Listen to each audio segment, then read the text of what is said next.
शेर ताकत और शान का प्रतीक है। वे सिर्फ अफ्रीका के सवाना में ही नहीं रहते, घने जंगलों से लेकर ऊबड़ खाबड़ पहाड़ों तक उनकी कहानी अनुकूलन और लचीलापन की है। अफ्रीकी सवाना विशिष्ट शेरों का परिदृश्य है।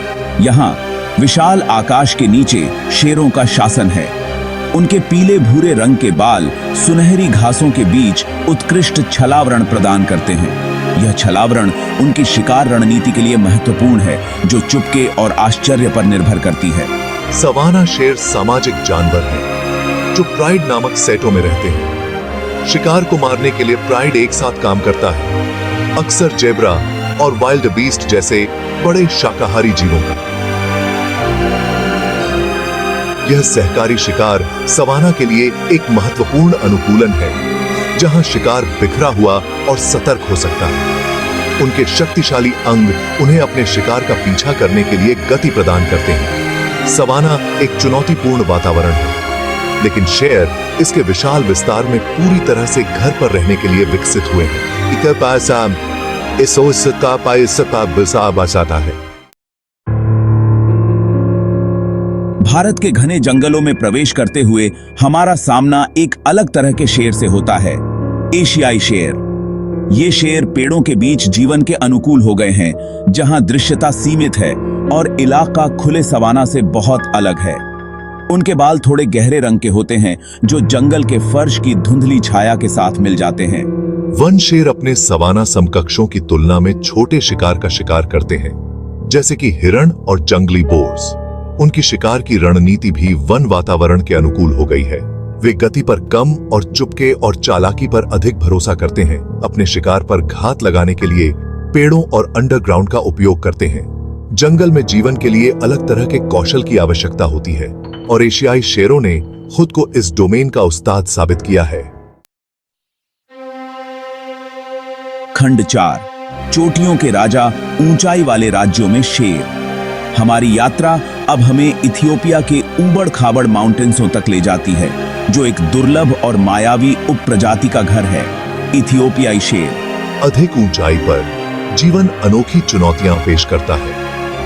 हवा पतली होती है, इलाका खड़ी होती है, और तापमान नाटकीय रूप से फ्लक्चुएट कर सकता है। लेकिन यहां तक कि शेरों ने एक उल्लेखनीय एग्जिस्टेंस को उकेरा है। इथियोपियाई शेरों ने अपने उच्च ऊंचाई वाले घर के ठंडे तापमान का सामना करने के लिए मोटे कोट विकसित किए हैं। उनके शक्तिशाली पैर और अविश्वसनीय चपलता उन्हें खड़ी चट्टानी इलाकों को आसानी से नेविगेट करने की अनुमति देती है। उन्होंने अपनी शिकार स्ट्रैटेजियों को भी इस चुनौतीपूर्ण वातावरण के अनुकूल बना लिया है। अक्सर आइबेक्स और माउंटेन सी बकरियों जैसे फुर्तीले शिकार को निशाना मार देते हैं। इथियोपियाई शेर इस शानदार प्रजाति की एडेप्टेशनशीलता और लचीलापन के प्रमाण के रूप में खड़ा है। खंड 5, एक विविध कौशल, कामयाब होने के लिए एडेप्टेशन। जैसा कि हमने देखा है, शेर एक ही रूढ़िवादी आवाज तक ही सीमित नहीं है। वे अनुकूलन के उस्ताद हैं, जो उल्लेखनीय वातावरणों में फलते फूलते हैं। उनकी सफलता उनके शिकार की स्ट्रैटेजियों, सामाजिक संरचनाओं और यहाँ तक कि उनकी शारीरिक मैडवट को उनके परिवेश के अनुकूल मेढ़ने की क्षमता में निहित है। चाहे वह सवाना प्राइड का सहकारी शिकार हो, वनवासियों के चुपके से घात लगाना हो, या माउंटेन्सी शेरों की चपलता और धीरज हो, प्रत्येक अनुकूलन इस प्रजाति की उल्लेखनीय विकासवादी यात्रा को प्रदर्शित करता है। शेर यह प्रदर्शित करते हैं कि उत्तरजीविता केवल क्रूर शक्ति के बारे में नहीं है, बल्कि बुद्धिमत्ता, एडेप्टेशनशीलता और उनके पर्यावरण के साथ गहरे संबंध के बारे में है। खंड 6, संतुलन के संरक्षक, शेर की भूमिका।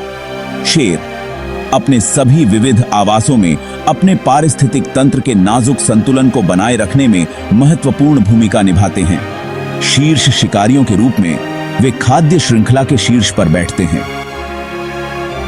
वे खाद्य बासें विधि की सर्तियती है। उनकी उपस्थिति या अनुपस्थिति एक लहर प्रभाव डालती है। आइए हम इन राजसी प्राणियों से सीखना जारी रखें।